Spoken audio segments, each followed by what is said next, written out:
One. Hey guys, we are live with Raina. She's a dental student from Sheffield. Um, she is in her fourth year and she was nominated on an Instagram Live by one of you guys. I can't remember who did the nomination, but a huge thank you. And we've now got your nominated Raina on the cusp on podcast. So big thank you and big hello. Hi, thank you for having me. No, it's I'm looking forward to it. I think it's great to see so many different people, and I'm just really grateful that we keep on getting so many good suggestions because uh, it's kind of difficult because there's so many people to choose from. I just need that little prompt to ask someone. So Yeah, yeah, it's been well, you've been doing a really good job so far, so yeah, it's not for me to say. I'll leave that for everyone else to decide. But we seem to be doing okay. Things, numbers are climbing. We haven't grown quite as fast as your YouTube channel, but we're doing okay. uh, oh yeah. Um, let's talk about that first. How did you get on the YouTube hype? So during lockdown, I was obviously kind of looking for something else to do. I had so much time on my hands. And basically me and my boyfriend, it's a bit of a joint project. We decided to kind of start a Instagram at the same time and like start a social media presence-ish.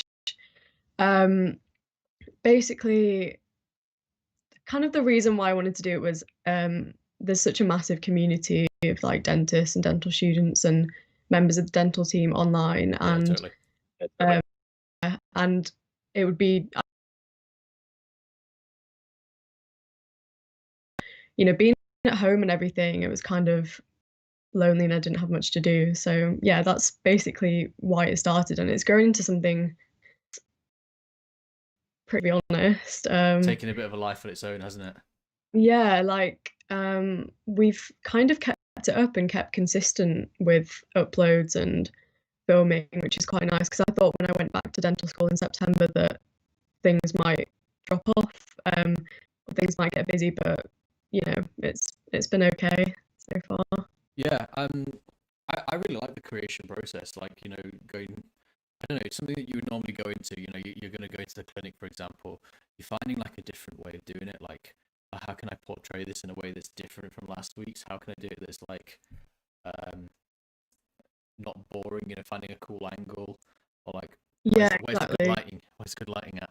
Oh my gosh, yeah. Like on clinic, I look a bit crazy sometimes because I'm there with the camera trying to move it to different angles whilst trying to like get everything else done, and it's a bit like you kind of have to trust the process Yeah, um, and have like the end vision in mind. yeah, and it's something that I think is not very common in the UK. Is it like people doing vlogs? I think if you go to the States, it's pretty normal for someone to be walking around like this. It's like I doing know, whatever. It's like, honestly, oh yeah, he's just doing a vlog. It's cool. Uh, I still get like I've done it a few times. Like I can count on one hand how many times I've walked out of the door with a camera just straight in front of me because I still feel like kind of nervous about it. And like I don't want to get anyone in that doesn't want to be in the video, and there's a whole other sort of situation with that as well. So yeah, like I am quite still a bit on the apprehensive side with it, but yeah, it's going well. I'm getting more comfortable. yeah. And on the lighting side, we had a little chat about lighting earlier, didn't we? And we were Yeah, just we saying did. it changes things. Look at that. So the guys watching back home, little things make a huge difference. Yeah, I don't It's have like any depth, isn't nice it? lights. So yeah. Um, I'm sure that pretty soon you'll have some crazy setup just like mine. It doesn't take a lot though, because that's like a 20 quid light. I That's all it know. is. So, and I've got a lamp on that side, which I had anyway, and then the ring flash, which I've had for ages as well. So it doesn't have to be expensive. So you can just kind of like be a bit creative. Yeah, it really does make a difference. Naruto, I can't hear the audio being crackly. I'm just doing a check. Yeah. It's not crackly in my check, but yeah, let me know if that continues. It might just be you for the moment. But yeah. Let's. So yeah, you're doing a lot of content creation. What have you found difficult about it? Like, what was the hardest part? Probably coming up with ideas week on week. hence why I probably go to the vlogs as like a fail safe because I know that it's still good content, but there's not like as much thought process. So when I do like a sit down video and it's like a study tips video or I'm giving sort of information or some kind of advice, like there has to be a script writing process that goes with that. Um, and like that can get quite detailed sometimes, which like takes up a few hours, whereas with vlogs and things, I can kind of just pick up the camera, go about my day. Um, and like I think people still want to watch it because it's new and maybe it's something that they're looking to do in the future. Yeah, So yeah, I'd say probably coming up with ideas. And I mean, I love like the filming side of it and everything and setting up and learning about cameras and everything. And my boyfriend edits basically the videos, so it's kind of like a joint project that we've had from the start. So in that way that we've shared the load of the work. So it's not been too bad. But yeah. yeah. Editing's hard. Yeah, it's I mean I edit like a lot of the vlogs because he doesn't really know the dental Mm. content of it, but it takes hours and hours It really does. It really sifting does. I mean, I think through. I've had a few people who've had like YouTube channels and stuff on, and it's the one thing that's just like, okay, so how long is your video, and how long have you actually spent recording and then editing and then getting the Oh my music to line gosh. up and all sorts. It's mental, isn't it? Yeah, I'll get like probably an hour's footage, maybe just over an hour's footage for like a 10-minute video, 10, 15-minute video. And have to sometimes, well, have to sit through it all and see what to Do you do. like listening to yourself back, or does it make you feel a bit funny, like a bit weird? In the beginning it did, like definitely. I was a bit like, this is weird. Like this is strange watching myself, but now I'm kind of a bit numb to Yeah, it you do it so because much. I don't know, like you might find this as well. Like you've seen it so many times, you're like that that's just That's yeah. how it goes. It's weird because like I Yeah. don't like I always see, oh, I've done something wrong. Like, oh yeah, why has he said, why have I said it like that way, or Yeah. why is like, I don't know, I just mean, something weird, like, oh, my hair was a bit weird that day, which is why I yeah. put a hat on, by the way, guys. I wasn't wearing a hat 10 minutes ago. So I'm just like, you get super like picky of little details Yeah. that probably no one else No, I sees. can think of that. Yeah, if I'm doing a sit down video where it's kind of information being given and I'm not happy with the way I've said a line or maybe I've said something in a slightly different way or like I refilm till I'm like happy. Do you do like a script? Is that, do you normally have a little bit of a script there, or Yeah, just like some reminders? I like to script quite Yeah, a bit. Yeah, because for me, I know a lot of people sort of just do bullet points and kind of go off it, but if I script as much as possible, it makes the filming a bit process easier. Yeah, efficient. Yeah, and like I can set up the lights, set up everything like where it's supposed to be, and I can just do the video, and it doesn't take as long as thinking of the ideas on the spot. yeah. I think I've played around with both actually. So sometimes I'll do one where it's like super scripted, like the Instagram tips videos, and then sometimes what I started Mm, doing is the profile reviews, which are a bit different, where I've got a live audience and I'm looking at something for the first time, a bit like a dentist yeah, reacts to like a react. profile, yeah, Yeah, that yeah, kind of like a thing. react. But Yeah, you and ah too much, and that's the thing that gets me, because you're trying to read it yeah, and you're trying to keep the silence, kind of something in yeah, the noise. So you're just like saying weird things and random things. Um, so it's a difficult thing to kind of juggle. Sometimes you think, actually, I need someone else there to look at it at the same time. Um, mm, but yeah, no, content. It's good that you're doing it, because I don't think there's enough people in the UK who are doing stuff like this. There's definitely like a gap in the yeah. market a There is. little bit, for dental students to get what dental student, just student life is like in the UK. Uh, Yeah, I was saying the other day, there's so many UK medical students like on YouTube, online, but there's just not as many dental we've students. got a more interesting degree as well. So Oh, yeah, really? yeah. I mean, in our opinion, So yeah. there's a story. So me and my cousin, we went to the same uni, and did dentistry the same year. we were actually on Max Facts, and it was something pretty standard. They were taking some teeth out, and we were in, because it's Max Facts, it's kind of medical and dental, so they've got like a fifth year medic in there as well. And we were there pretty bored, and then they'd given her a couple of retractors, and she Okay. was like holding them there. She goes, "Do you want to hold these?" And we were like, "Knock yourself out." It's pretty Oh boring. no. So we're just like, and she's probably gone home and gone, oh my god, yeah, I was involved in a surgery. It was pretty, Max Facts, and given some mad details and stuff like that. It's just like, okay, it was an extraction. They took out a couple of broken teeth.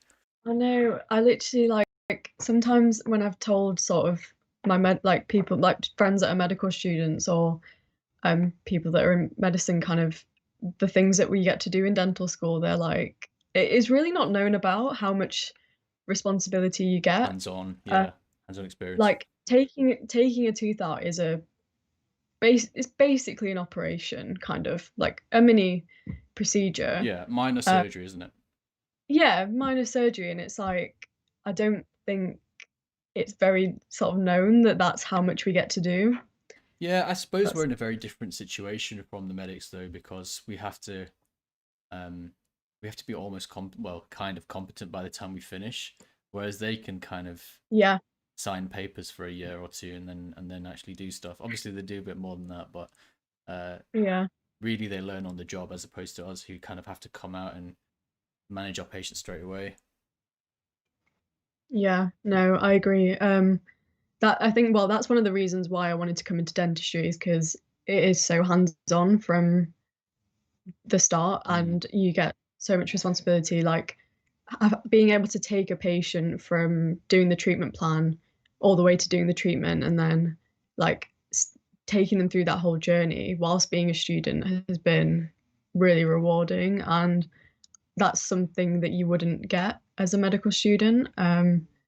So yeah, I feel like the amount of things that we get to do and the amount of different treatments as well is really good. Yeah, like we were saying before as well, but it's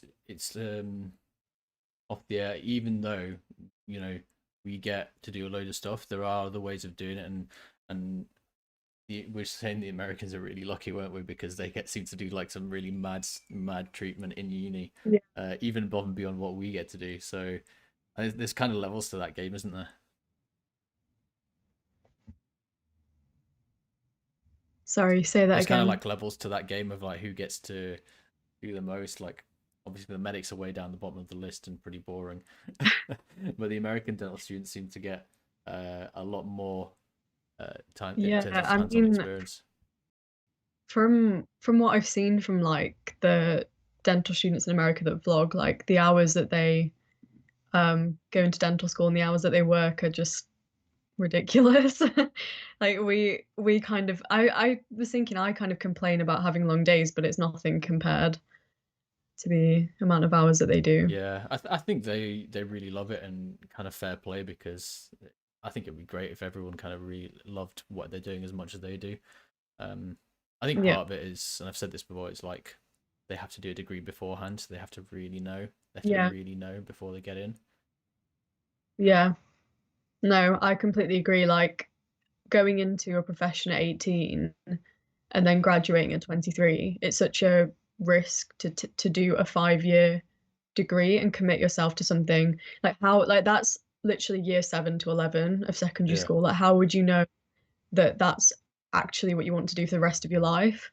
Still I'm in fourth year now, and as much as I love dentistry, I don't have a crystal ball, and I don't know, 20 years, 30 years down the line what it's going to be like. So in a way, I do think it's a good thing that they do a degree before yeah. I think it gives um you more life experience, doing. doesn't it? You kind of get your um having fun out of the house kind of period and the undergrad out of the way, which maybe Mm, dentists in the UK don't get to do, because you're straight onto, like you say, we've got a lot of um, responsibility early doors. So you started treatment in second year, is that right? So yeah, you kind yeah, of I get was first year, don't you? And nine. then you've got to be all Yeah, professional. I know. I think the first thing I did make dentures. for a really lovely old lady. Mm, That was a really nice introduction because it wasn't thrown in straight into the deep end, as such. I mean, I guess you could call dentures quite a difficult process, but it was nice because we were supervised very heavily throughout, and we worked in pairs as well. So that was kind of the first real yeah. exposure to a patient, which was nice, and a good first experience as well. Yeah, I think that is part of it, isn't it? I think you can. I think dentures you can't harm someone unless you've done. I think you've done well to harm someone doing dentures. Yeah, yeah. I'm trying to think like how exactly I that mean, would maybe go you've got down, but wax knives. You've got your Lacron. Maybe you yeah, did something weird with acrylic burn. those.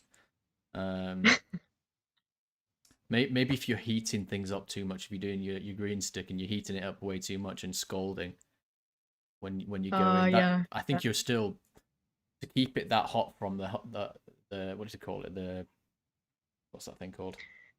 Hot, the The water bath. hot. Yeah, that thing. Yeah, yeah, To get it in and keep that 70 degrees or whatever it is, actually getting your hands in there, you probably know before you get in that this is a bit too hot, wouldn't you?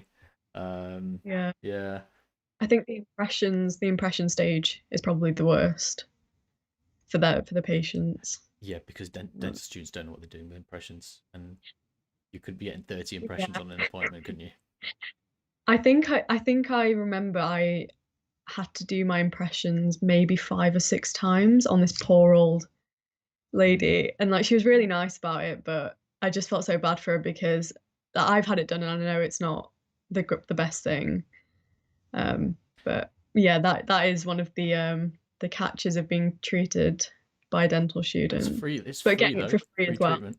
Yeah, yeah, it's free. So there's the payment there. You get experimented upon a little bit by these kids who don't really know what they're doing, or they're doing it for the first time under supervision, but doing it for the first Yeah, time. no. Um, in fact, speaking of, because you kind of jumped my question saying that why you want to do dentistry. Were there other things that you looked at? Um, well, I did look at medicine, so that was one of the things Yeah. because both of my parents are doctors, so I was kind of exposed to healthcare from a very young age, so I did consider that. Growing up, I also really liked acting and like performing arts. So I was kind of very into like wanting to go into acting for a while, but I think it was a combination of my parents saying it and me researching and like getting a bit scared that it wasn't very stable and being worried I wouldn't be able to put like food on the table in the Oh, especially future. now, actors have to Yeah, redeploy and retrain apparently, don't they? I know. But yeah, I did really, really love that. And I think I also considered economics. I took it at AS level Mm. at school, and I really enjoyed it. It's still something that I like reading about and just like keeping tabs on. I think that's something that Um, everyone should kind of know a little bit about. Do you not think though? Because it yeah, it definitely. kind of I didn't do it in school, and I kind of wish that I maybe I'll read up on it while I'm not working.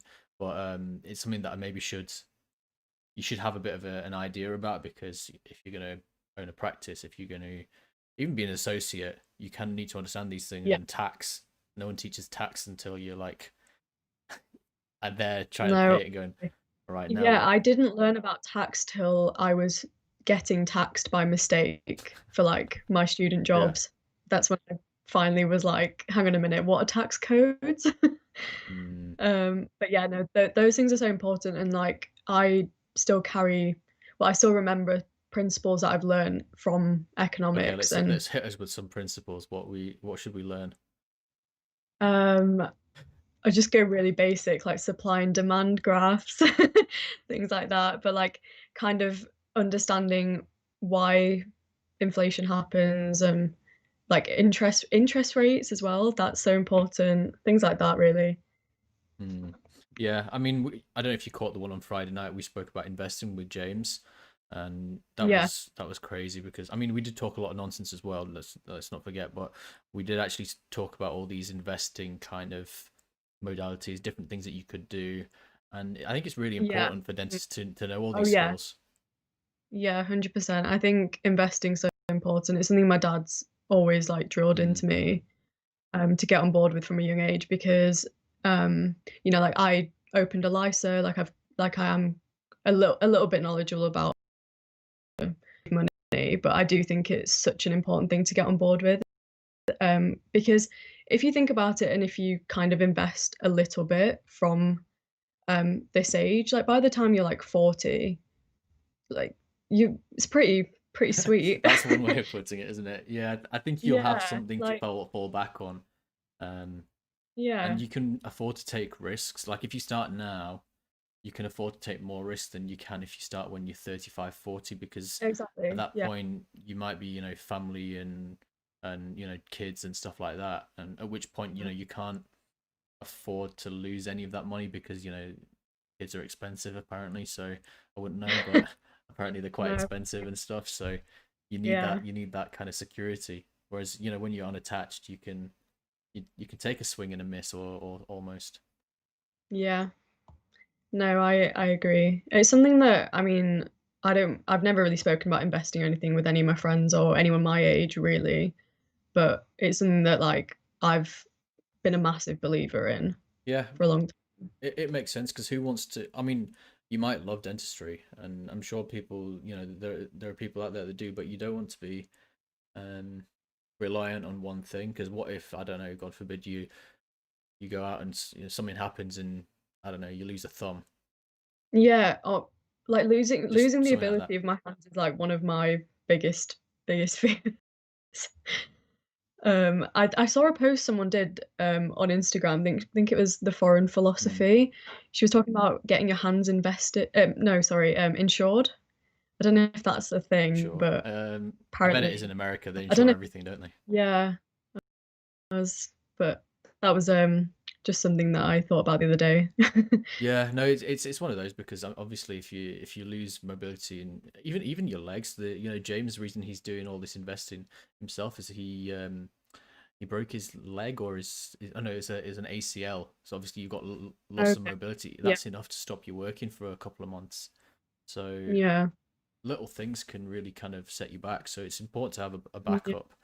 Um, Especially if you're a private dentist as well and you're completely oh yeah, managing your finances on your own and everything. Like having a fail-safe plan in place is pretty important. yeah. I think that's a really fair point. Um, Going back to Sheffield Dental School though, how are Yeah. things set up? How does the course work? Also, what was the interview process like? And it's not too long ago for you. I can barely remember my interviews now, but it's something that I Yeah. get asked a lot, um, about, oh, what the interview's like, or should I go here, should I go there? So kind of give me like a dental school review so far. Yeah. So the interviews, the first thing I noticed about them were they were quite late in the year compared to they were Right. March. I think they still are March, which is like one of the last interviews, I think. But it was a panel interview, which was 25 minutes. Um, um, role plays that we Okay. had to do, and it was quite a chill interview. Like I didn't think anything went badly. Thought it was quite okay. Yeah. I almost wasn't going to come because by the time I'd um, got my Sheffield interview, I'd already had offers from Newcastle and Manchester. So in the back of my mind, I was thinking, oh, like, should I go? Should I just accept one of those Right. two? But like I'm so glad I did because as I said, because they were so late, I'd kind of forgotten all of the good points about Sheffield. And the students gave us a tour and they said like how early the clinical experience was.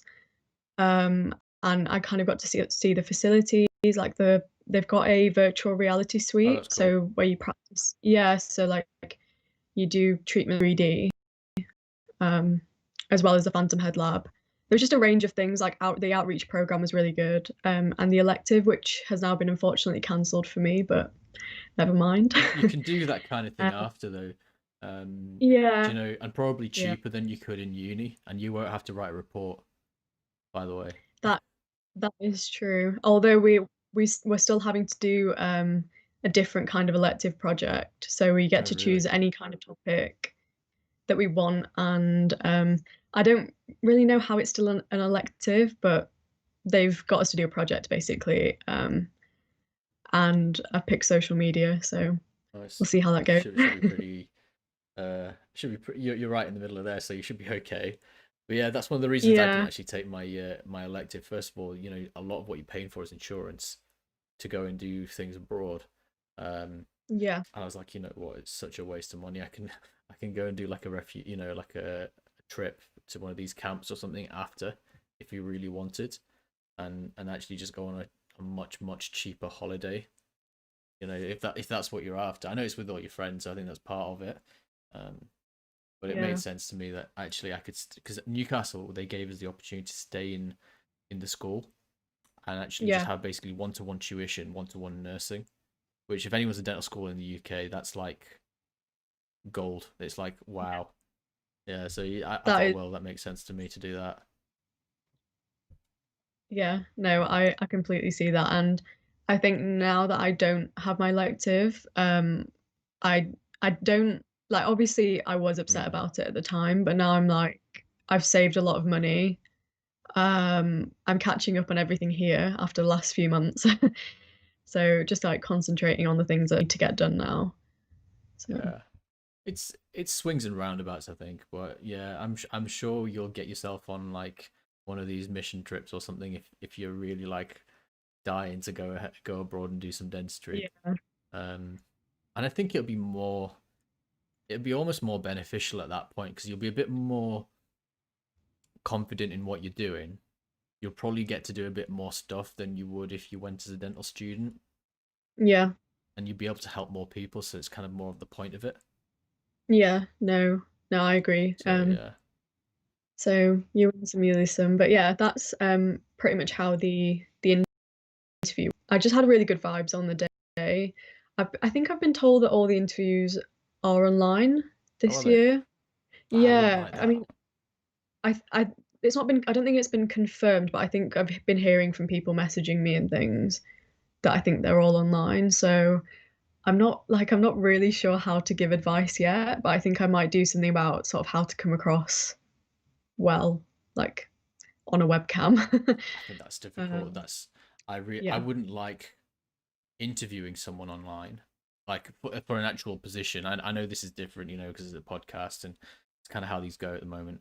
Although, like my dream, or not dream, my aim is to do them in person once we're allowed to be in the same room as each other and stuff like that. yeah, Um, but yeah, actually trying to work out whether someone isn't full of crap as an interviewer would be so difficult when it's online. I know. Because if It's hard to see like body yeah, language and all of that because stuff if you that just box yourself off like here, you can't see anything else like they're fidgety no, and that kind of exactly. thing. Or if It's they've got like right someone now, behind the camera just saying, yeah, like telling right them now what I'm to playing say. with my hairband, but you can't see. Yeah, So yeah, things like that. there could be a whole operation going on, couldn't there? Like on one of these. So if you're sat in the corner of the room as the interviewed person, everyone else can hear, and you've got someone with a whiteboard on the other side writing the perfect answer to everything. I know. I honestly have no idea how it's going to work, and especially for MMIs, I don't even know how to happen. Um, I don't know if it's all been confirmed or anything, but Mm, we'll see. So yeah, strange times, isn't it? I know. Got a couple of comments. Emma's saying taking primaries with putty and leave it to set. Yeah, that could cause some issues to some elderly patients. And then that's going back to the Oh how can you yeah. do damage with dentures? And then dancing dental student says yes, most are online. So yeah, it sounds like it's a around the world sort of thing. So that's the interview. Uh, Yeah. can you remember the other interviews? Obviously, I went to Newcastle, so I kind of remember theirs. I remember the Newcastle one being very laid back. Newcastle was so chill, like the most chill. Mm, It was literally just I think it was like a 10 to 15-minute conversation with two tutors maybe. yeah, Um and like they were really, really nice. Had a tour of the school and it was quite a short day. Like there wasn't really much to it. It was just an informal chat about my personal statement, Yeah. like why dentistry, why It not felt like a medicine. check that you're not a psycho when I was there. That's the one. Yeah, It's the one I can remember because I think it stuck. Because obviously I decided to go Newcastle in the end as well. But it felt like okay, yeah, he's normal, and then yeah, they were happy with it, and it's like okay, yeah, we'll go for it. Um, yeah. Manchester one was weird. I didn't like Manchester at all. I I feel the same kind of. I had a couple of strange questions during Mm. about like medicine and veterinary science, which threw me off because they were like the first questions that I got. It's like the Um, dentist. If I got to the wrong interview, yeah, do you know? so I was literally because he sat started the timer They had a and those were the timer. first questions. Yeah, Okay, he that's really started really the weird. there's a big clock and he started the timer and I could see it counting down in the corner of my eye. And then he asked me those two questions and I was like sweating, thinking, and it was my first interview. It was me soon. Um, and they were the first that I got. And I was really excited, like had good vibes, was kind of prepared. And then it was like everything came crashing down when I went in. But yeah, and then they had a group. Did you have the group interview? The group session? First off, it's supposed to be Oh three right. of them. One of them didn't turn up. Then I wasn't in a proper room. So like in Newcastle, they take you into the boardroom. I don't know if you remember that, the long table and the nice Yeah. chairs and stuff. Yeah. And Kings was similar. They took you into a nice room. And where was the other place? Bart's was a bit different. They took you into a hall and there was like stations. So at least it was kind of a setup. But in Manchester, I felt like they took me into the tea room because there was like a big bin. There was kettle, fridge, and like it was a bit of a weird vibe, and they were asking like Yeah. weird questions, and it felt like they forgot that there was an interview going on. I was like, oh, oh shoot, the guy's here now. Crap. Oh, you and you, yeah, in there. We'll do the interview, and then Oh that's kind of how it God. felt. I was just like, hey, you guys haven't got a clue what's going on, so that really put me off. And then I basically decided to give bad answers on the day because I'd got my Newcastle offer. Oh right, yeah. So Okay. I mean, you're put Yeah. off at that point, aren't you? Because you're just like, are these guys for real? Like, Yeah, I was definitely a bit shaken up after that one. it's the Especially first one the you the did as group well, yeah. yeah, the group interview. Well, it wasn't an interview, it was more like a group Mm, task kind of. I think they put us into a room and it had a big round table. I think it was called the boardroom. And they sat us all around the table and kind of gave us a scenario to discuss. And then they all sat around us, like around the yeah, outside on chairs, and kind of observed how we interacted and who was kind of being the leader or like who was such a taking, load of rubbish, like, isn't it? yeah, just like watching how people interact. And I think I did the classic, like, oh, should we take it in turns to give our suggestions, and like was kind of being diplomatic. Yeah, but it's like, okay, this is an interview, and like everyone's a bit on edge because what if it's your last interview and you've got rejections? You're going to be like a little bit funny, aren't you? It's Yeah. not the way to interview people for like a big course like that because you're pitting people against each other in that situation. I think Yeah, is that what it it's felt hard like? yeah. It's I think it's quite hard, like being with other people in that sort of situation where everyone is quite Mm. stressed. But yeah, anyways. Did you have someone like going, yeah, and I did this, and then yeah, I've done this for my work experience, and you know that kind of like over the top Oh, no, not really. It was bragger. because they gave us a situation. I can't remember the scenario that they gave us. Yeah, It was just like a topic to discuss. Um, and then I think they were just trying to see like who spoke more, who spoke less, who like was kind of listening to people. I think that was it was kind of like in the body language and that kind of thing. But I mean it's yeah. completely useless in trying to work out who's going to be a good dentist, isn't it? Uh, yeah. I feel like we're just ripping on Manchester Uni here, which I don't mind. No, I mean, to be honest, like when I get questions about like you know, what dental school should I go to, or like how do I Yeah, pick? Or there are only what 14 I think it's 40. dental schools, I think. Is there a new one now? Is like Peninsula new or something? Since when Oh, I started, I don't know. Yeah, there's like literally a handful. Plymouth maybe. So they're all of like an amazing standard.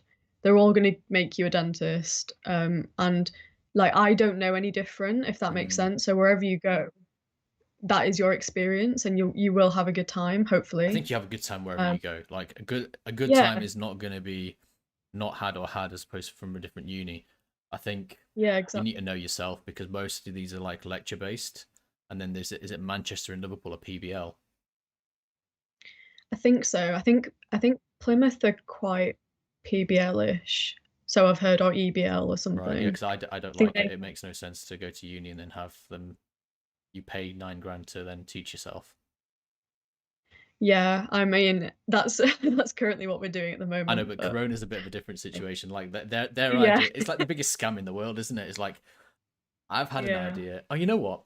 Me and you, let's open a university, and we'll be like, okay, so they can pay us 9 grand, and then we give them a pile of books, and then we just examine them, and then we say, okay, you're good enough or you're not good enough. That's essentially what they're doing. Um, yeah. I mean, it's not my learning style. I definitely prefer lectures and like listening to mm, someone give me I don't rate it. information. Right, yeah. Yeah. I think it's if you're someone who's super on it, you could do really well in that particular situation. But if you're Mm, someone who gets distracted by, I don't know, just goings on and life in general, and you've got other things going on, and you get a little bit waylaid by your social life and all these other things, then you could easily kind of screw up in a PBL course. Whereas a lecture based course, you go to lectures, you learn the stuff because you're getting taught it. Yeah, I think it makes sense that way. yeah.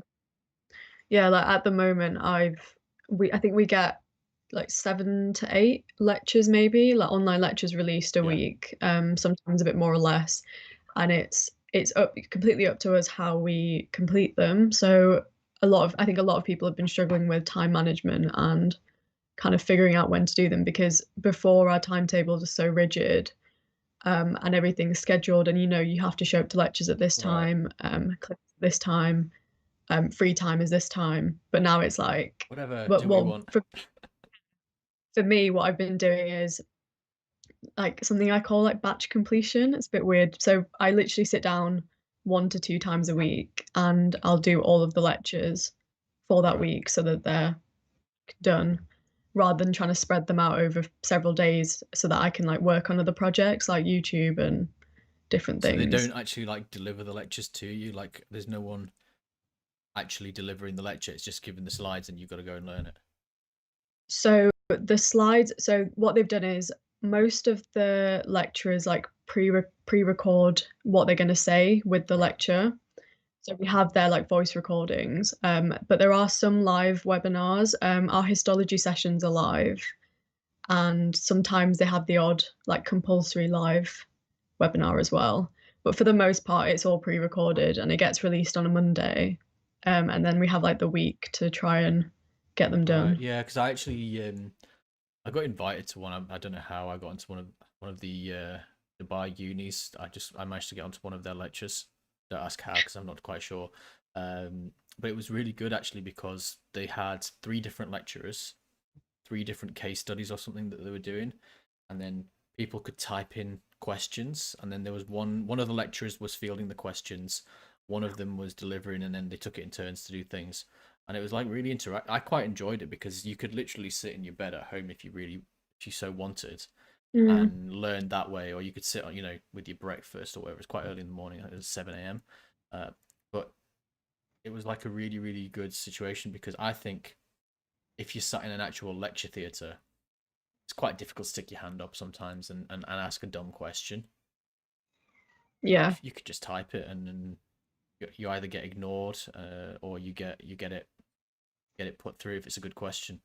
yeah. No, I think it's become easier to kind of ask questions now and just like drop an email as well if you have Mm. to. And also, I think that's like everyone being at home at the moment is partly the reason why I kind of felt so comfortable to start YouTube and start all of these things because you're not seeing anyone every day, so Uh, it doesn't really matter. no one really knows you anymore, so it's just like, okay, well, when you come back, oh yeah, Yeah, that's like Raina, that's her thing. yeah, like, honestly, some people in my year not seen since like February Mm. because we're not in the same like groups anymore. So, which is kind of sad because I don't mix with like as many people as I'd want to. Um, Yeah, I mm, think the thing is though, like I found after uni, the people that you really get on with and you really want to keep in touch with, you keep in touch with anyway. yeah, And the people who are just there because they're there, you know, it's not a bad thing. I'm not like knocking anyone, but it's true. You know, some people you speak to and you're cordial and nice to and stuff and friends with because they're around, as yeah, opposed to yeah. you actually having something in common. Circumstance. Yeah. So it's kind of like one of those things. I think that's life, isn't it, in a way? No, I agree. But yeah, like over lockdown, when it became a lot harder to keep in touch with people, it was kind of eye-opening who went out of their way to. I Yeah. think that's kind of one of the things that was highlighted, um, because then you kind of realize that a lot of people are circumstantial, and Again, not when you that it's don't, a bad thing. It's just it is no, what it not is. yeah, Yeah. no, not that it's a bad thing. It was just yeah. You're not slating anyone who's not texted you or anything like that. It's just, Oh no, no, no, because it works both yeah. ways, doesn't it? It, you know, I've not texted either. It's kind of Yeah. the two-way It thing. I mean that is it's like I said, it's just life, isn't it? There's some people you just really get on with and you keep in touch with and you got interesting things to say to them and stuff like that. And then some people it's just like I like them, I don't mind them. Yeah, whatever. How things kind of what do you think it's going to be like afterwards? Actually, after this whole period ends, how do you think you're going to manage to catch up all this missed time? Um, well, provided there's not another like lockdown, hopefully, hopefully the way that the dental school's kind of arranged the Yeah, timetable means that automatically, hopefully, we'll be able to catch right. up. But they've actually done a really good job of really like cramming in everything that we've missed since September. I think I started back at the first of September maybe. So hopefully like I'll be able to catch up. It's just if there's another lockdown, then losing that clinical experience, worst case scenario, having to do an extra year. Um, Yeah, I wonder whether they start eating into maybe summer next year. I don't know if that'll be something that they do instead. You know, to get the final years finished off, yeah. and then go, okay, now your final year starts way early, but you need to get your learning in. You need to get your patient contact in. Maybe they can drop you all the lectures now, so you just learn it all now, and then you do loads and loads of practice afterwards. Yeah, I think I can't remember where I heard another school doing that. Someone was saying the other day that they've they've been doing all lectures now so that later on they can do clinical, but I can't remember where I Mm. heard it. But yeah, I think it's a good idea because it means at least you've learnt the content. Um, which I mean, all the things I'm learning now. So for our fourth and fifth year, like all of the content, like is for finals. Yeah, so you So need to get on top of it as early as you can anyway. So yeah, yeah, it kind of makes sense. What do people say about your finals? Because at Newcastle, it's notorious to be brutal, like people crying okay, and like really, during the examinations and like yeah, just it's not the nicest place. As good as Newcastle Uni is, the one time you don't like it is that finals week, and people are just all over the uh, place. I mean, I've not heard any horrific reviews. I think this year, like the dentists that have just graduated, they kind of got it good because it was online, Mm, and I think open book. So, I mean, nothing to really complain about there. yeah, But I don't think I've never heard anyone being like, it's horrific. It's going to be difficult everywhere, isn't yeah. it? It's not So, supposed to be easy. Um, I suppose it's got to be fair, isn't it? I think they just enjoyed having an especially difficult finals in Newcastle. I mean, the thing is, right? I would actually recommend Newcastle if that's the thing. I'm not saying it's like really bad. Um, but yeah, it's just interesting to hear how the different finals go. Obviously, you've not done it yet, so you can't really comment, can you? I know. Maybe ask me in a couple, well, less than 2 18 years months. actually. Yeah, 18 months. I'll count out the hours, so you know you got a very accurate representation of how long. Are you one of those people, Yeah. you know, when the exams comes, you're like 7 days and 4 hours left and that kind of thing? I'm not into hours, definitely days. Start writing me up. I I have used I used to block people around exam. Like yeah, ignore no, ignore not those not texts. not by like hours or anything, but like I usually have it mapped out day by day Yeah. to up to the exams. But I think that's quite normal. I don't know. Yeah, maybe it's down to the personality. Yeah, I just Yeah. like to smash it until I've got the exams here, and then you're there. Yeah. How early did you like start revising, would you say? I'm the wrong person to ask about these things because I failed a lot of exams. Do you know when I was saying Right. you can in a PBL course you could get distracted by things very easily? Yeah. Yeah, that I'm the distracted guy. So, No. um, my second year was probably the worst one. I went to an exam without having looked at 90% of the lectures, so that was never going to go well. Yeah. Oh no. So yeah, that happened. And then finals, I started seriously revising probably 4 or 5 months beforehand, but I was getting into the routine of kind of going to the library every day, probably from the September. So, but Yeah. not for like a long, long time. Like I would go a couple of hours, you know, and do stuff. Um, Going to the library is one thing I like really miss at the oh, I used moment to love it. because I really really like the library and like working from home is just not the same. But at the moment you have to like book slots in advance and you can only book 3 hour slots at a time and that's just not long enough No, to do work. um, so hopefully things will start opening back up properly. yeah, that's not ideal. I remember we used to do this thing where it was like I would get in super early because there's a particular room in the library where they had nice swivel chairs, which were like padded and had like a Uh, armrest and stuff. And they had big wide yeah, desks, 4 plugs, and you could get everything set up. So you get in early, you get one of those, go down to the cafe, get yourself a coffee and a banana, and then you could work for maybe 8 hours and you get to about 3 o'clock, go for lunch, and then you work a couple more hours, so you maybe get to 7. And then I'd ring my friend, go, okay, we're going for a Malaysian food, and then we're going to a cafe, and we're going to sit there till like 1 a.m. with tea and cake, and just do like slow revision. So it yeah, was like the first half of the day was really super intense, and you try and do as much as you can and learn as much as you can. Then as the day got on, you became more and more lax. yeah. So by the time you got to the cafe with my mate, I don't know if he's watching today, but we used to basically just talk rubbish by then. We're just watching football or something, or you know, the book is open. We're not looking at it. It's just like maybe we'll glance down at something and remember it. Um, Yeah, just yeah, I the do odd miss that question actually. here. That was a lot of fun. Yeah. Um, I the social side to exam season is like I don't think many people talk about it, but it's definitely there. did you ever have this thing where it's like you see the same people? You don't. They're not in your course or anything, but you see the same people, and it's just like Yeah, it's like a mutual like respect you're here again. I for see. yeah. Yeah, I used to generally sat in the same place in the Yeah. library and like would see the same people around me and it's like you kind of know them but you have no idea who they are Yeah. or anything about them really.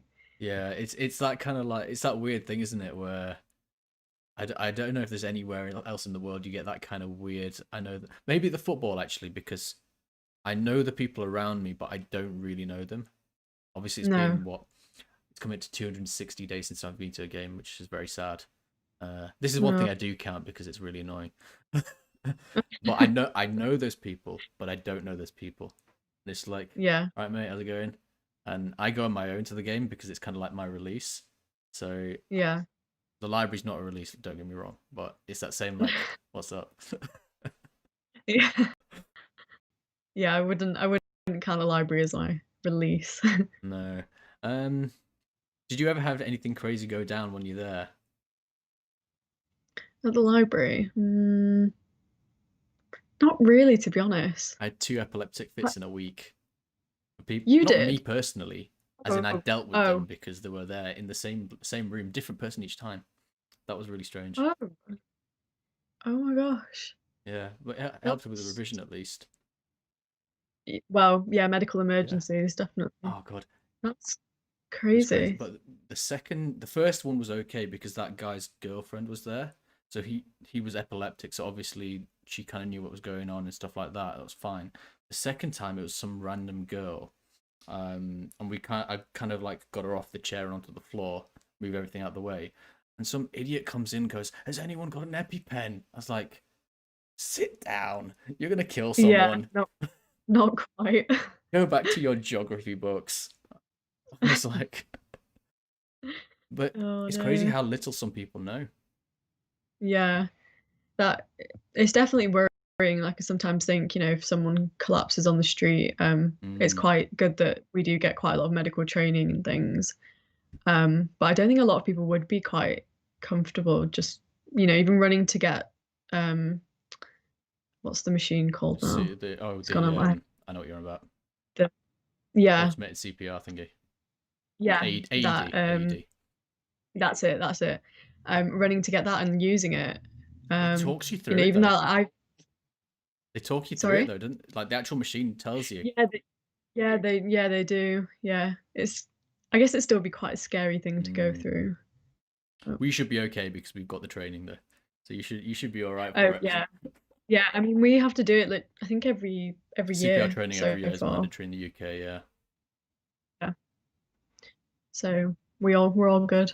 Right. So, what are the interesting things that have happened to you in the dental school? Any non-confidential things you're allowed to tell us? Any funny stories?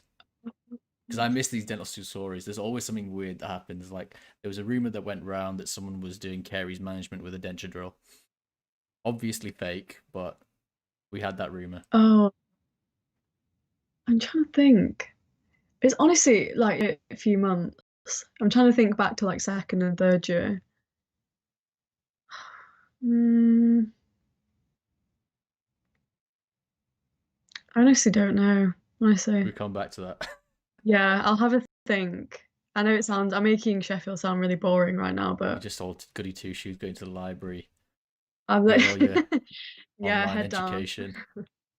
Um, yeah, I don't know. Like, it's been a weird time. Like, I feel like I've like my life now is completely different to the start of the year, Mm. and just even thinking back to like the structure of my day, is completely different. Um, and now I only see a handful of people, like my housemates and like my clinical group, and you don't really hear as many things at all, really. You go in, you do your clinical skills, and you leave.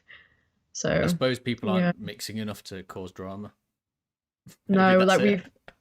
maybe that's it. Yeah, when we've not had like, well, we've not had any sort of meetups, anything Yeah. like the dental society's not been able to host anything. Um, like I feel bad for the first years really, um, and like the people that just graduated that didn't get their I'm sure they graduation, will and it was get all like a real graduation at some point, you would think. yeah, next year maybe, Like a but double graduation, that'd like be pretty cool. yeah, yeah.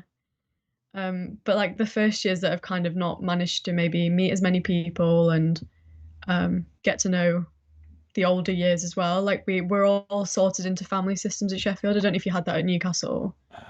Uh, No, we had like a buddy system or like a dental parent thing. So someone in the year above was like assigned to, oh, and yeah, you might have emailed them like once, but it's not really how yeah. it went down. Like the dental school in Newcastle, I don't know if you remember, it's very small. Like the building is just one. It's like one building, so you just Okay. see everyone all the time anyway. So like we said before, you kind of create friendships with people that you get on with anyway from other years. So you get that kind of Mhm. information from your mates as opposed to having something formalized. Yeah. No, ours is kind of similar. It's so we have like dental parents in fourth year. So I'm a dental parent. And I think the fifth year is maybe grandparents, and then there's like other relations lower Or it down. goes like, does it get complicated? It's we've literally just had someone make family trees, um, and like kind of join everyone up, but I don't know it off by heart or anything. Because that's But usually we'd that's have like quite a really few extra, isn't social. it? Yeah, usually we'd have quite a few socials to kind of mingle and get to know Mm, everyone, but there's really not been anything going on, which is a bit of a shame. fair enough. I suppose it's just sign of the times or part of the times, isn't it? Um, what what sent you down the dental route? I don't know if we kind of fully covered that. Why you chose dentistry? Yeah. What were the bits? I know you said a little bit about being surgical and stuff like that, but what were the actual like moments where you're like, okay, yeah, this is it. This is the thing that I should do. Um, it's so hard to give an answer to this without sounding stereotypical or like what everyone else says, but Why did you have braces basically and then you decided you wanted to be an orthodontist? And that I mean, I did have braces and that was like one of the factors, but I really didn't want to say it because it's like everyone says it. yeah, But like during school, I really liked science. Again, another one of those cliche answers, but I was good at it and I understood it, and it sends you it was down a path, doesn't it? yeah, and I was like, okay, how can I apply this maybe in the future? And then when I looked into medicine and I decided that wasn't for me, then my parents kind of suggested dentistry and doing work experience, and going down that route. And honestly, it was quite a slow process to be honest. I did work experience for about 6 months. Like I'd go every week, and just learn little bits and watch them work. And eventually, I kind of thought, yeah, this is a pretty decent career. There's good sort of options. It's stable. Um, I like sort of working with my hands. I play guitar and piano. And I thought, yeah, like I think I've got a basic level of Yeah, dexterity, but that I can it just kind of apply. made sense to you in a few different levels, sort of. Yeah, it was just a combination of things. I like talking to people. Again, I don't want to be like, oh, I like helping You're a people people because I feel person. like, oh yeah, like I feel like everyone says that. It's so hard to get away from like the certain like levels of things that people say, but it kind of is true that you have to like all of those boxes of dentistry to then get on with it. But I think now I feel like as I've gone through dental school, now I feel like as much as I love dentistry, I don't want it to be everything Yeah, in my I life. think since If that makes lockdown, sense. people have been feeling that more and more. Do you think like more people are saying kind of the same sort of thing?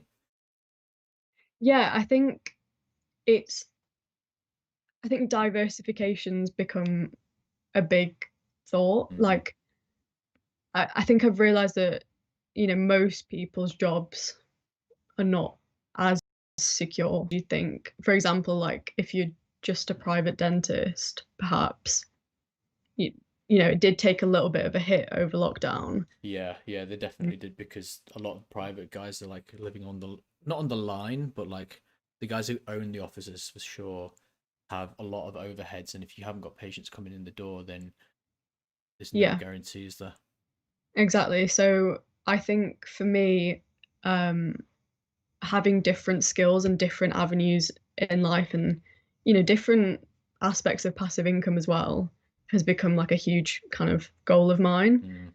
because I don't want it as much as dentistry is stable and it is, people will always need you to look after their teeth. It's Yeah, people are not going to stop eating chocolates and sweets, so yeah, that's exactly. that's part of it, isn't it? And it's crazy because do you ever think actually if people just got their act together, I'm out of a job? Yeah, but I mean, behavior change is just a whole other thing, isn't Yeah, it? it's one of the things that you're kind of hitting on a couple of points where I'm really like passionate or like obsessed about is, you know, passive income streams or behavior, nutrition, what's the other one? Exercise. Yeah, Those are the four things. Like if you want to get me on a rant, you can somehow just get those into the conversation. I'm gone. yeah. No, though those are the things that I've like as I've gotten older and as I've gotten through dental school that I've realized are really Mm, important. And kind of, you've just mentioned there nutrition and fitness. That's something that I've always really valued as well. And that over lockdown, that completely fell off for so me. so hard. It honestly, like, I've never been sort of diagnosed with any mental health issues. But like my mood was just up and down during lockdown, and like food was involved, and there'd be kind of not want to do anything and I just want to eat. And then, but yeah, like I've kind of now leveled out and been getting back into the gym and like respecting all of that a lot more. Yeah, food makes such a difference as to your just the kind of food you're eating makes a huge difference to how your mood is. I don't know if you feel that. Like if you have a Yeah. load of really stodgy kind of takeaway kind of food, it can be like I feel like it can be 3 or 4 days down the line where you still kind of feel that thickness. I don't know if Yeah. anyone else gets this, but when I'm not doing that, Yeah. and this is like I mean like proper unhealthy food, like grilled chicken and chips, you can probably get away with, like once a week or something like that. Every day, okay, then maybe you need to think about what you're doing. Um, Yeah. but like really heavy, like deep fried chicken, um, Asian food that's really bad for you as well. You know, there's plenty of that. So Yeah. I don't know. No. Anyone else feel that? Let me know in the comments. Like is there anyone else that feels that weirdness? How do you stay motivated and stay consistent? Good question. Oh, do you know what? That's such a good question. I think the biggest thing I've kind of realized is if you're doing things that make you happy and you're doing the things that like you want to achieve every day, um, motivation is a bit of a myth, because it's kind of just the discipline of doing the things day Yeah, in day out. When people say, "Oh, like I need motivation to do this," it's probably because you don't want to do the thing, and it's probably because you don't value it as much, I'm so perhaps. happy someone else is saying this sort of stuff because I feel like when a guy says it, you come off as like a bit of a bell, do you know? Yeah. But I No. completely agree. Yeah. It's it's Um. it's like it's momentum. It's not what's the word? It's not oh, I've got motivation. It's momentum based. So if Yeah. you're going to the gym every day, you're going to the gym every day because you go to the gym every day. Yeah. Have you read Atomic Habits?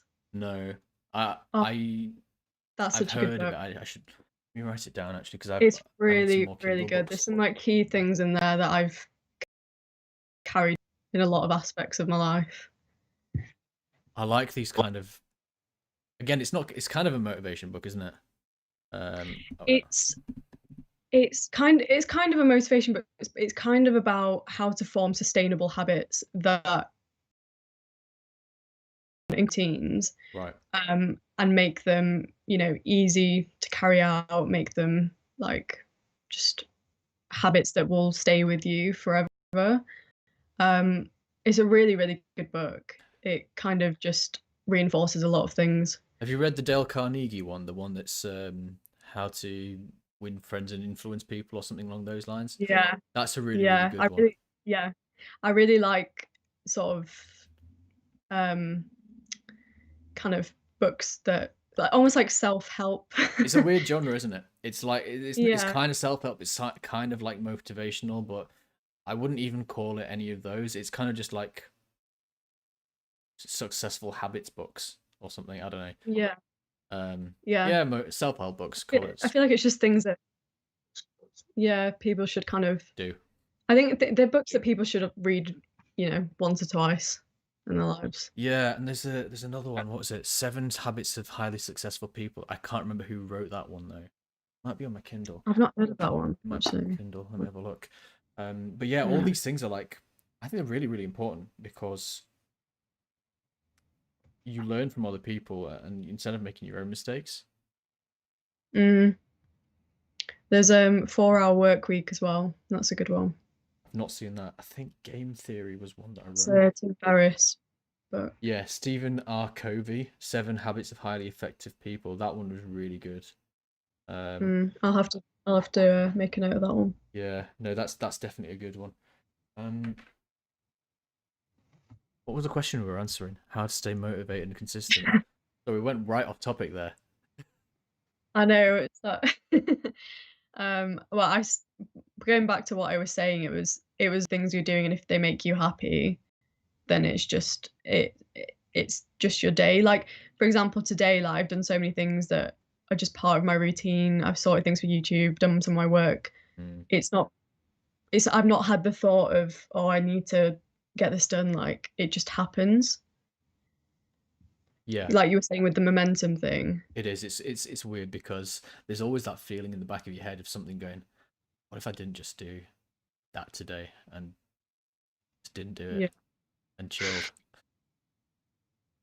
And I It's think like nothing it's like nothing would happen, but then when like when I get into bed at night and like my head hits the pillow, I'm like, am I happy with the things that I've done mm, today?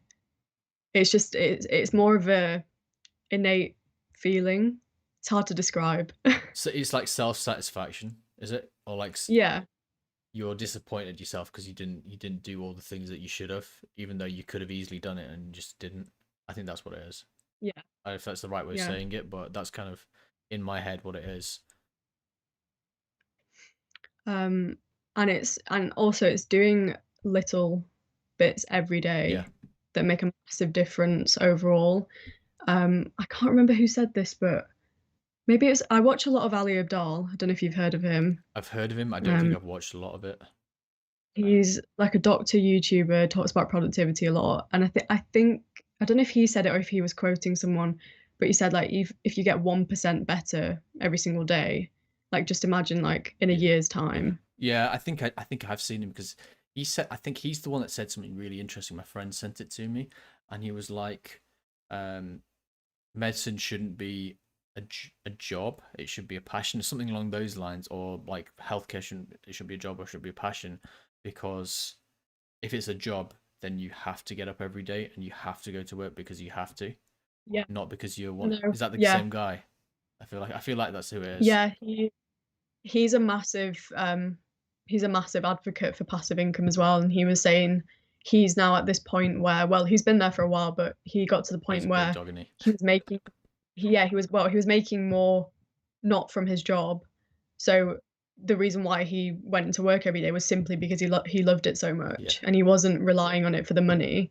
And I think when you become a slave to your job or your profession, that's when you start to resent it. yeah, And if you don't have other things in your life and like other side projects and other passions, I think it's very unsustainable long term. yeah. It's like I always worry about the state of dentistry in the UK being as it is, not because anyone's bad or anything like that. I think it's less of a problem in the States. But and you kind of see why I say this, but it's like we don't earn enough to be super, super comfortable. Like compared to the average person, you're comfortable, right? Mm, And there's no getting away from that.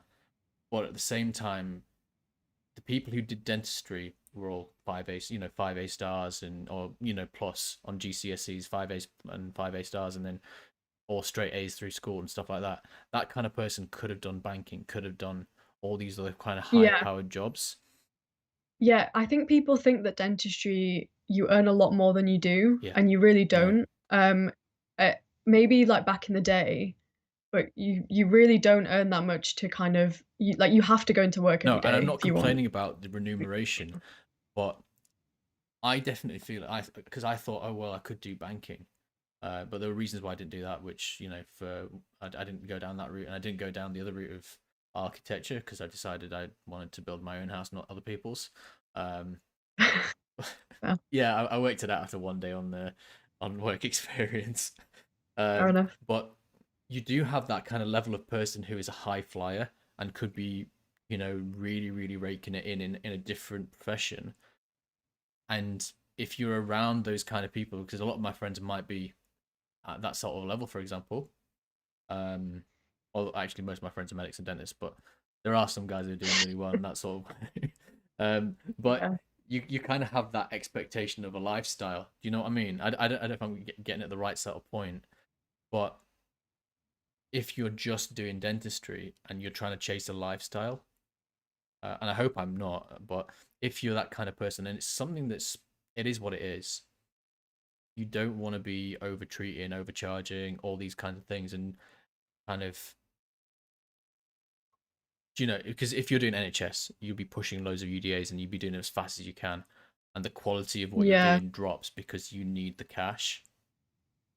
yeah. Does I that think make the sense? I the don't know if con I've come into a yeah, really no, roundabout way. no, I agree. I think the way that things are set up at the moment, it's as much as like we are all kind of good, ethical, like want to do well, like want to do Yeah. good by everything people. It's just like well, NHS dentistry is quite unsustainable at the moment. Hopefully, like new contracts will It's not come going to be in better. and everything. It's not going to be better, is it? I mean, I don't know. I mean, I I don't know right Hmm. now, but yeah, I think it's. I think if you if you want to earn more, probably a different profession is Yeah, I, the I way mean to go. that's just kind of my worry that you get into a hole, and people who during COVID especially, if you had a mortgage and bills and stuff like that, and if there's private guys out there, then maybe they're struggling because they had to keep up with those bills and they didn't have that particular income coming in. Hopefully no one's in that situation, but Yeah, we know that dentistry is stressful. People have taken their own lives unfortunately in the last couple of months, so yeah. it's important to kind of raise those things. Not that I want to make this like a issue raising podcast, but I don't want to be that guy that bangs on about things. But it's something to just bring up, and like it's a thought that I had. And it No, sounds like you had similar I thoughts. I agree.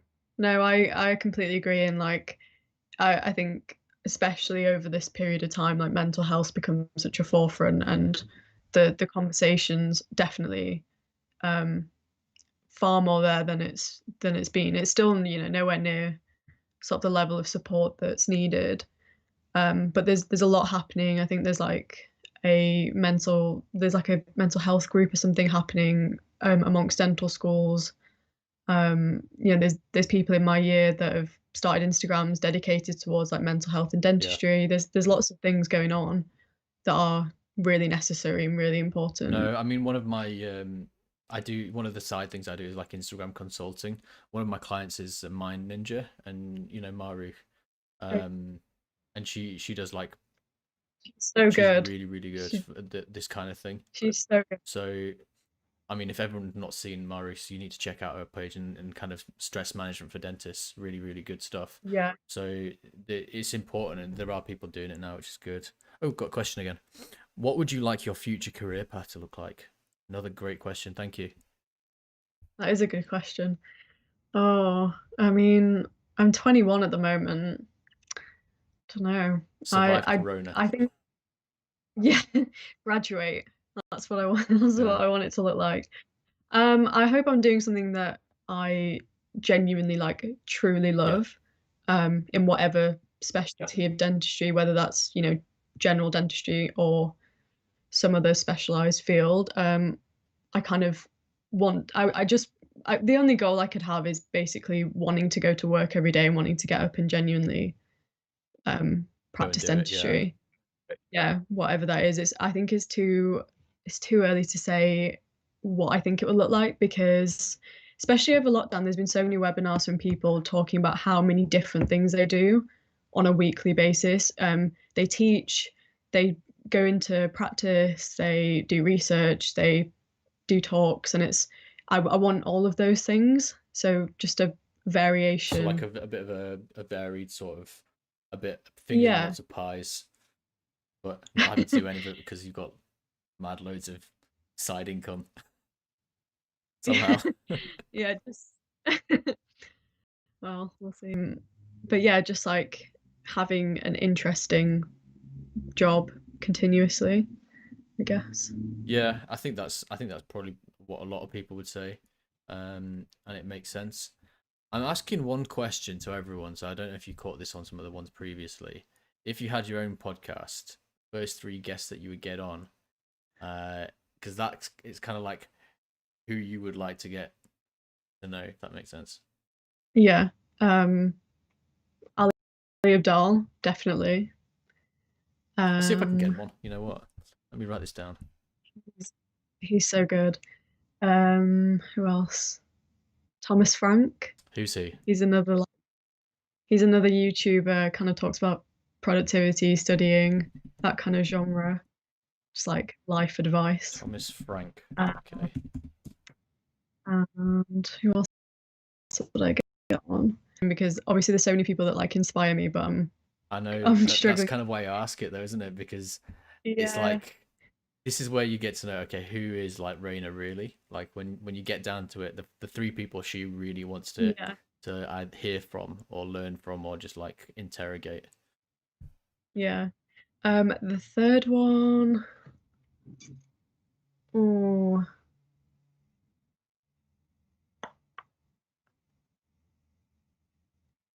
my gosh. It's a struggle. Oh, I don't know. I just, mm, I'm struggling for a third one. Surely there's someone that like, Something will pop into your uh, head, I'm sure. I mean, yeah. mine are pretty out there. So Rogan, I don't know if you've seen his stuff. Joe Rogan. No, I've not. He just talks Rogan. Joe Rogan. He talks Oh, nonsense about lots of yeah, things. yes, yeah, So that's kind of like yeah. my sort of jam. Um, I would also be able to. I'd love to be able to speak to Russell Brand because he's so wordy, and I wish I Okay, had his yeah, vocabulary and just like I reckon he could rub off on you in yeah, terms of just like absorb most of his dictionary. yeah. That's it. So that would be Uh, another one. And who's the third? I think probably some sort of footballer. I think that'd be really interesting. But like only if mm, they would actually tell you what's going on, because I reckon they have some crazy stories about things that go on behind the scenes. yeah. Uh, I think the third one for me would probably be just someone like really famous, like Oprah, or like someone like that. Just to get that side of like that perspective of life, I yeah, guess. Um, yeah, I think that'd be like an interesting conversation just to see kind of how their lives. yeah, But because yeah, it's a or different maybe someone people in that someone kind of else. stratosphere are Yeah, completely different, aren't they? They've got a whole different look on how the world yeah, works. It's probably how they get there as well. Like they just see things in a different way. yeah, Yeah, interesting. yeah. That's probably. I'll probably regret those choices, or maybe I'll think so I'll be like, oh, I've thought of someone else, and then Next, once when you graduated, you'll have three more. We'll catch up back with you again, and then yeah. we'll hear the three real people that you want to get on. Um, I think we'll probably start to wrap up. And the last question that I usually ask is, what should I have asked you that I didn't know enough to ask? It's almost like, what do you want people Oh, to know about you? But me being an idiot didn't ask you. oh my gosh. I've never like thought so deeply on some. Oh my god. I think I've stumped Rain a bit too Um. much today. Oh, honestly, my brain's just working like. Mm, If I rephrase that and yeah. say, okay, what is something that you're like passionate about that we've not spoken about? Um. I'm quite passionate about um like advocating for good body image. Okay, let's get into that because I've Um. got probably uh, what's the word? Uh, not outrageous. What's the word? Controversial opinion on these kinds of things. Do Probably a little bit. I We might well. argue here. No, it's just because like kind of growing up and stuff, I like I mean I still do. I have like quite bad Yeah. body image and it's like think I kind of think that I'm quite passionate about like trying to accept that and like kind of accepting the journey of getting to a state where like you're happy with yourself um and like actually achieving good mental health. That's something that I didn't really appreciate as much growing up Right. Yeah. because Well, your kid um probably as well. yeah, because it's something that's kind of well from like my background and stuff, it's something that's kind of brushed under the carpet quite a lot. Um and it's something that's not really spoken about. Like if you think you're struggling Just kind get of on with it. mentally, you just kind of yeah, just get on with it. Like it's not really a thing. But I think that's why I've kind of bottled things up over the years and, Hmm. dealt with a lot of things just like internally. So I think, yeah, that's one of the things that I'd love to like speak more about my own experiences. Yeah, well, which is Yeah. why we're giving you the opportunity It's now. not really something that yeah, it's not really something that I've spoken about really online before because I just think, oh, like, I don't know, who cares? But No, but I think this is yeah, the point of my podcast, actually, in a way. It's just like there's things that you are passionate about you might not have spoken about. And this is like a chance for everyone to get to know like something beyond, oh, Raina does dental school vlogs. And, you know, yeah. No, I completely agree, and yeah, it's just something that like I've kind of learned to understand that it's a process, and um, there are good days and there are bad yeah. days, and that's completely fine. What is it, if I don't mind me asking, that you kind of struggle with? It's just like I've always had quite a bad relationship with food. Right. Um, like from a young age, kind of I've been out of touch with. I've always had like thoughts about eating too little or like the kind of exercising or not exercising. It's just there's just always been like a little bit of a thing around that, and um, I don't know. I think it doesn't help. Obviously, growing up, there's a lot of judgment and things from peers, and you're growing up in a bit of a minefield with opinions. Yeah, I think it's different for Um, girls as well, isn't it? Because guys are like, bullying for guys is they're gonna beat you. They're gonna beat you up. You know, if we're playing football, everyone's gonna kick you or something like that, or you're gonna get an elbow to the face. I don't know, whatever it is. It's physical, but bullying within girls is like social, isn't it? It's like snide comments. You go around telling everyone snide comments about someone. yeah, and it's like it's difficult when you grow at different rates and your body changes at different rates to people whilst you're growing Mm. up. You see, in school, you don't get lessons about that and the fact that it's okay that everyone kind of looks different and, kind of actually, I mean, I don't actually remember us ever talking about mental health in school or anything to do with kind of accepting yourself and having a good sense of who you are. I feel like we had one class or like one 10-15 minute session like at the beginning of a day once, like in sixth form, where they said some Yeah. stuff and that was about I, it. yeah, I just don't think it's like spoken about at all. It's such a big part of who you are. It affects everything. If know anything you do, there's always going to be a sense of like who you are and yourself that hangs over things. For example, like when I film YouTube videos, if I'm having an off day about my body image or like um having a bad day about different things, I don't Bad hair day like me. know, and I'm not quite able to kind of cope with it, that then Yeah. translates and I struggle to film or there's literally been times where I didn't want to because I just was having such an off day. So yeah, just like things like that and learning. I think we need to be taught like how to manage those kind of feelings better as well.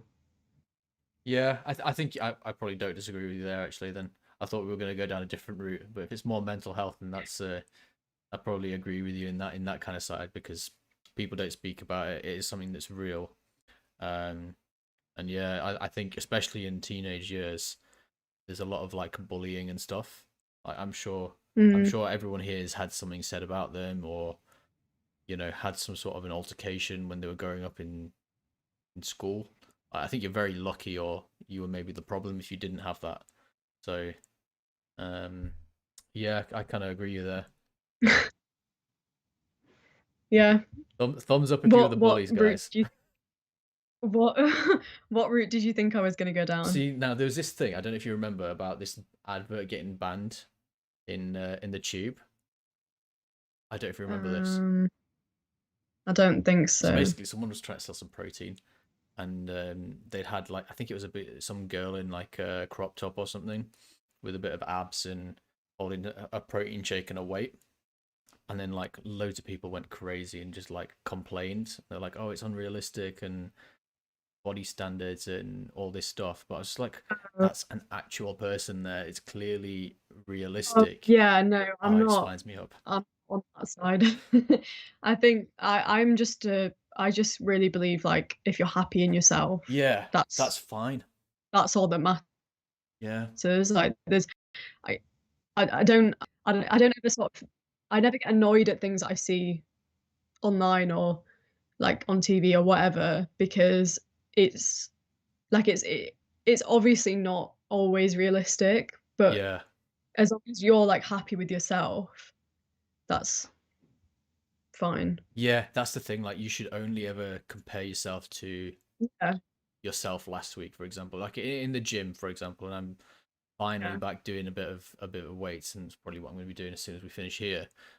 I have a diary. I write down exactly what I've done, and then the next session I do that particular body part, I go and try and beat myself. So I'm yeah, never trying to fight against or like compare myself to, I don't know, my mate down the road or someone else. It's always kind of like self-reflection and trying to beat yourself. yeah. Um, but yeah, I actually do get wound up about these things sometimes. Like that particular thing just had me like, ah. um, because there's a whole movement where people are like, oh, you can be. I think you can be happy doing whatever you want to do. If that makes sense. Sorry, Have I break. lost you? I think I lost you for a second. Are you still there? Can you hear me? Oh, thank you back. It might be Yeah, your sorry, you your broke your up for that student. It might last be the bit. student internet kicking in. Yeah, Um, yeah, it literally just came up as poor connection. So right. So we might have to start wrapping things up before you die, or your to internet like dies. Um, what did you catch me saying? What was the last thing you heard? um something really annoys you.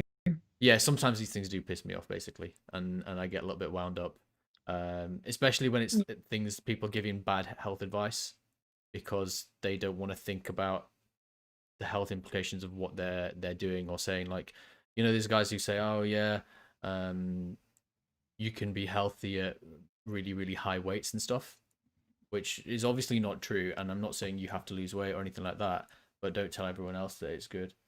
Uh, we lost you again, haven't we? Guys, we're going to cut it here, I think, if we get Raina back.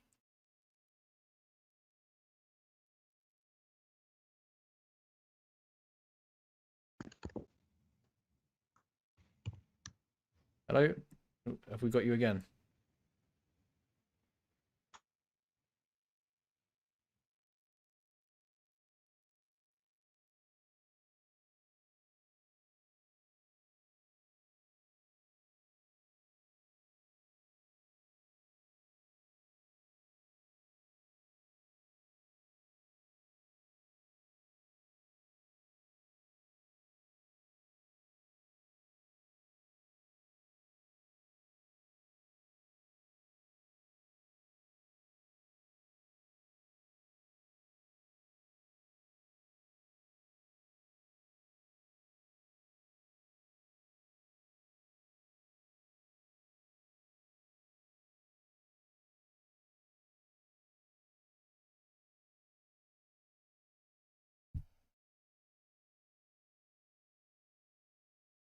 Right, can you hear me now, guys? You should be able to.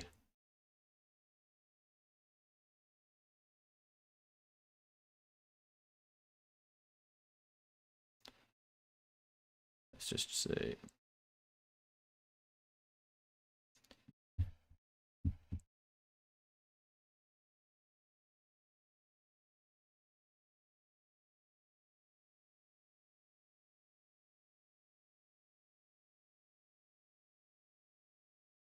I've got to redo it. Yeah, guys, you should be able to hear me now. Yeah, so that was Raina.